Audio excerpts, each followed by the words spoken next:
8वां वेतन आयोग अपनी पूरी रफ्तार से काम कर रहा है। केंद्रीय सरकारी कर्मचारियों की सैलरी और पेंशन में बढ़ोतरी को लेकर बहुत जल्द कोई बड़ी खुशखबरी सुनाई दे सकती है।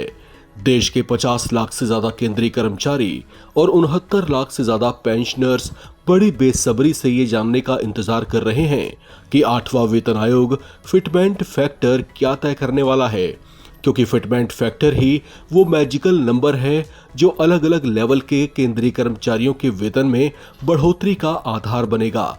इसे लेकर वेतन आयोग के लिए गठित 3 सदस्यीय पैनल अपनी सिफारिशें तैयार करने के लिए गहराई से चिंतन मंथन कर रहे हैं।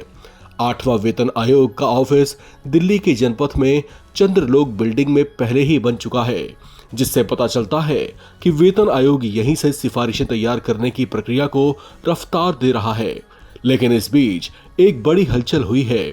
दरअसल 8वें पे कमीशन को लेकर NCJCM यानी जॉइंट कंसल्टेटिव मशीनरी की नेशनल काउंसिल स्टाफ साइड 25 फरवरी 2026 को नई दिल्ली में ड्राफ्टिंग कमेटी बुला रही है।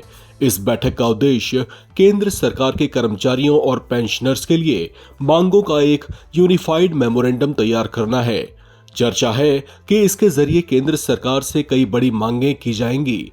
सबसे ज्यादा चर्चा इस बात को लेकर भी है कि केंद्रीय कर्मचारियों के कई अलग अलग संगठनों की उस मांग को भी गंभीरता से उठाया जाएगा, जिसमें उनकी ओर से जोर देकर फिटमेंट फैक्टर को कम से कम 2.86 से 3.25 तय करने की अपील की गई है।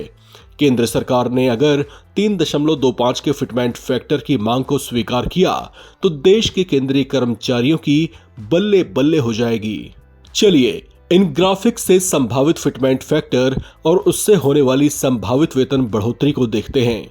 इसके लिए हम 7वें वेतन आयोग की मिनिमम बेसिक सैलरी 18,000 रुपए को ही अगर बेस बनाते हैं तो फिटमेंट फैक्टर 2.86, मिनिमम सैलरी 18,000 गुणा 2.86 यानी कुल बढ़ोतरी 51,480 होगी।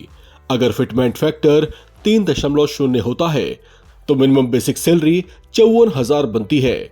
इसी तरीके से अगर फिटमेंट फैक्टर को 3.25 माना जाए तो मिनिमम सैलरी 18,000 को अगर 3.25 से गुणा करें तो मिनिमम बेसिक सैलरी 58,500 रुपए बनती है। फिटमेंट फैक्टर के इन संभावित आंकड़ों और उससे होने वाले संभावित वेतन वृद्धि को देखकर आपके चेहरों पर भी मुस्कान छा गई होगी। अब आपके मन में ये सवाल भी उठ रहा होगा कि ये तो इन सर्विस केंद्रीय कर्मचारियों की संभावित वेतन बढ़ोतरी थी, लेकिन पेंशन धारकों की पेंशन का क्या? तो हम आपको बता दें कि ये फिटमेंट फैक्टर पर ही निर्भर करता है, यानी जितना ज्यादा फिटमेंट फैक्टर पेंशन में उतनी ज्यादा संभावित बढ़ोतरी। इस बीच मौजूदा 7वें वेतन आयोग के स्ट्रक्चर के तहत मार्च 2026 में डीए यानी महंगाई भत्ते में लगभग 63% की बढ़ोतरी की उम्मीद है। हालांकि जब तक 8th पे कमीशन की सिफारिशें मंजूर और नोटिफाई नहीं हो जाती तब तक मौजूदा नियम जारी रहेंगे। 8वें पे कमीशन को अपनी रिपोर्ट जमा करने के लिए 18 महीने की टाइमलाइन के साथ बनाया गया था। एक बार जब NCJCM अपनी मांगों का मेमोरेंडम फाइनल कर देगा तो वो इसे ऑफिशियली कमीशन को जमा कर देगा। फिर सरकार बजट की कमी, फिजिकल डेफिसिट टारगेट और बड़ी आर्थिक स्थितियों को ध्यान में रखते हुए सिफारिशों की जांच करेगी। फिटमेंट फैक्टर पर आखिरी फैसला सरकार का होगा। हालांकि इसके लिए केंद्रीय कर्मचारियों को अभी कई और महीने धैर्य रखना पड़ सकता है, क्योंकि यह प्रक्रिया पूरी होने और 8वें वेतन आयोग का लाभ आपकी जेबों तक पहुंचने में काफी समय लगने वाला है। संभावना है कि इसका लाभ अप्रैल 2027 से मिलना शुरू हो जाए। इस खबर में फिलहाल इतना ही। बाकी अपडेट्स के लिए आप बने रहें नवभारत टाइम्स के साथ।